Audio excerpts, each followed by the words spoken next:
വാക്കുകൾ കൊണ്ടുപോലും നിർബന്ധിക്കാൻ പാടില്ല എന്നിരിക്കെ ആയുധമെടുത്തുകൊണ്ട് ഒരാളെ മുസ്ലിമാക്കുക എന്നുള്ളത് ഒരിക്കലും ഇസ്ലാമുമായി യോജിക്കാത്ത കാര്യമാണ് എന്ന് പ്രിയപ്പെട്ട സഹോദരങ്ങളെ മനസ്സിലാക്കണം. അതുകൊണ്ട് നമ്മുടെ നാടുകളിൽ ഇതേപോലെയുള്ള വല്ല സംഭവങ്ങളും ഉണ്ടായാൽ അതിന് മതവുമായി ബന്ധമില്ല, പൊതു മുസ്ലിമീങ്ങളുമായി അതിന് ബന്ധമില്ല, ഇസ്ലാമുമായോ ഖുർആനുമായോ പ്രവാചകനുമായോ അതിന് ബന്ധമില്ല. അത് ബന്ധമുണ്ടെന്ന് സ്ഥാപിക്കുന്ന ആളുകൾക്ക് രാഷ്ട്രീയ താല്പര്യങ്ങളുണ്ട് പ്രിയപ്പെട്ട സഹോദരങ്ങൾ, അത് നമ്മൾ മനസ്സിലാക്കണം. ഇന്ത്യയെ സംബന്ധിച്ചിടത്തോളം ഇത്തരം കാര്യങ്ങൾ നടക്കുമ്പോൾ ഇന്ത്യയിൽ നടക്കുന്ന വ്യത്യസ്തങ്ങളായ ചർച്ചകൾ നിങ്ങൾ വീക്ഷിച്ചാൽ അത് നമുക്ക് മനസ്സിലാക്കാൻ സാധിക്കും.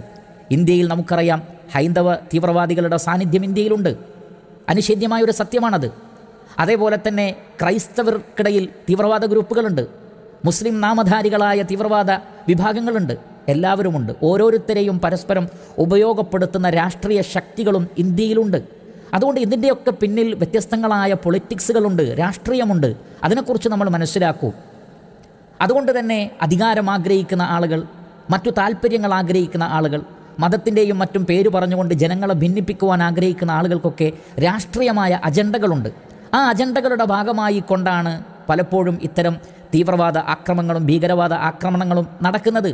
അതിന് എല്ലാ മതത്തിലും പെട്ട നാമധാരികളുടെ പങ്കതിലുണ്ടാകും എന്നത് അനിഷേധ്യമായൊരു സത്യമാണ്. പക്ഷേ അതിൻ്റെ പേരിൽ യഥാർത്ഥ മതങ്ങളെയോ ആ മതത്തിൻ്റെ അനുയായികളെയോ നാം അടച്ച് അധിക്ഷേപിക്കുകയോ അവരെ വെറുക്കുകയോ സമൂഹം മൊത്തത്തിൽ അവരെ വെറുക്കുന്ന രൂപത്തിലുള്ള എഴുത്തുകളും പ്രസംഗങ്ങളും അഭിപ്രായങ്ങളും പറഞ്ഞുകൊണ്ട് ഒരിക്കലും നമ്മുടെ രാജ്യത്തിലെ ഈ ജനങ്ങളുടെ ഐക്യത്തെ നമ്മൾ ഒരിക്കലും തകർക്കാൻ പാടില്ല.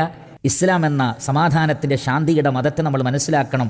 മറ്റു വാർത്തകളിലേക്കൊക്കെ പോകുന്നതിന് മുമ്പ്, മറ്റു നാടുകളിലേക്ക് പോകുന്നതിന് മുമ്പ് നിങ്ങൾ തന്നെ വീക്ഷിക്കുക, നിങ്ങളുടെ ചുറ്റിലുമുള്ള മുസ്ലിമീങ്ങൾ നിങ്ങളോട് എങ്ങനെയാണ് വർത്തിക്കുന്നത്. കാലങ്ങളായി മുസ്ലിമീങ്ങളും അല്ലാത്തവരും കൊണ്ടും കൊടുത്തും സ്നേഹിച്ചും ജീവിക്കുന്ന ഒരു സാഹചര്യത്തെക്കുറിച്ച് നിങ്ങൾ ചിന്തിച്ചു നോക്കൂ.